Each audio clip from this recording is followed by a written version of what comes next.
The night was quiet, the restaurant's lights dimmed, and the last table had just been wiped down. Chairs were stacked on top of each other, the mop leaned against the wall, and silence filled the place that only hours ago was bustling with laughter, chatter, and clinking glasses. But in one of the corner booths, something unusual caught his eye. A young woman, dressed in her work apron, was curled up against the side of the booth, fast asleep. Her face showed exhaustion, dark circles under her eyes, hands still calloused from long hours of work. Next to her sat a worn-out backpack and a notebook filled with scribbled notes. The man who noticed her wasn't just another employee. He was the CEO of the entire restaurant chain, though no one knew that. For the last month, he had been working undercover as a simple kitchen hand, blending in with his staff to understand the real struggles behind his business. He'd scrubbed floors, carried heavy trays, and cooked in the back kitchen. Tonight, when he stayed late to finish inventory, he stumbled across something that tugged at his heart. He gently approached the booth. "Excuse me," he whispered. The girl stirred, opening her eyes in alarm before quickly sitting up.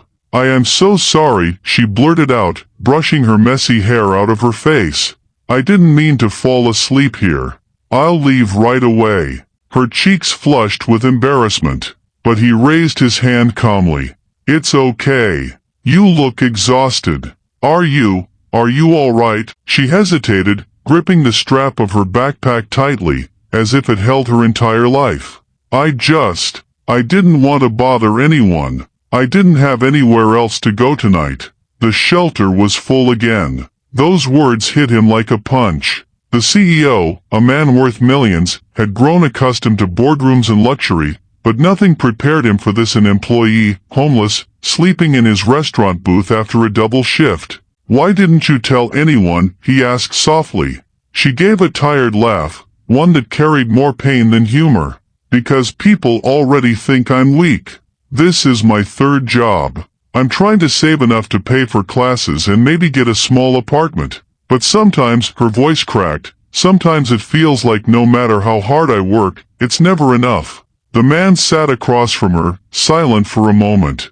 He saw her trembling hands, the way she kept her head low as if ashamed of her struggle. Inside, something stirred within him, memories of his own past, before the suits, before the empire. Once, he too had been a broke young man, sleeping in his car, hustling through dead-end jobs until opportunity finally opened a door. "Listen," he said firmly, leaning forward. "You are not weak. You're strong for even showing up every day when most people would have given up by now."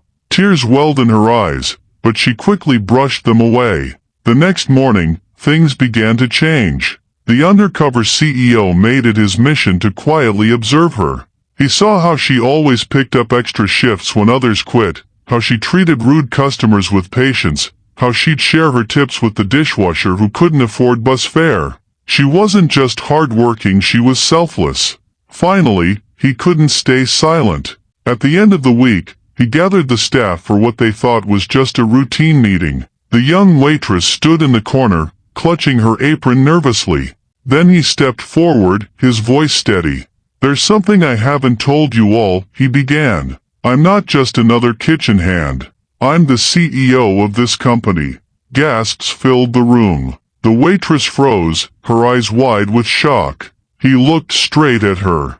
"And this week, I've learned more about strength, dedication, and true character from one of my own staff than from anyone in the corporate world." She shook her head, whispering, "No, please don't single me out," but he continued. "You've been working harder than anyone I've ever seen, and yet you're carrying burdens no one should face alone. That ends today." The CEO announced that he would personally pay for her housing, cover the cost of her education, and promote her to a management training program. The room erupted in applause, but she stood frozen, tears streaming down her face. Why would you do this for me?" she asked, her voice breaking. "Because someone once gave me a chance when I had nothing," he said gently. "And I promised myself I'd do the same for others when I could." The moment became unforgettable, not just for her, but for the entire staff.